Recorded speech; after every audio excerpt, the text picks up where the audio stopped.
Hello বন্ধুরা, welcome to my another mini blog. So গতকাল বিকালবেলা বাবা ডিসাইড করলো যে ছিপ দিয়ে মাছ ধরা হবে। যথারীতি চার ফেলে বসে পড়লো, কিন্তু অনেকক্ষণ মাছ না ওঠায় আমি আবার ঘরে চলে গেলাম। হঠাৎ করে বাবা ডাক দিল যে মাছ পড়েছে আয়। মোটামুটি 1.5 কিলো ওজনের একটা কাতলা পড়েছে, তার সাথে একটা মৃগেলও পড়েছিল। সন্ধে গড়িয়ে যেতে বাবা মাছটা কাটতে বসে গেল।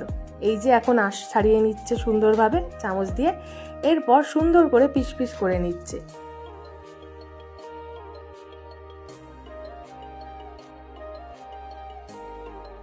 সো রাত হয়ে গেছিলো বলে আমরা কেউ আর মাছ ভাজা খাইনি। পরের দিন সকালবেলা উঠে মা গরম গরম মাছ ভেজে দিল আমাদের। সেই মাছটাই সুন্দরভাবে খেলাম। মাছটা খুবই টেস্টি ছিল। কারা কারা এরকম টাটকা মাছ খেতে ভালোবাসো অতি অবশ্যই কমেন্ট করে জানিও, আর পাশে থেকো। আমার চ্যানেলটাকে ফলো করো, সাবস্ক্রাইব করো। টাটা।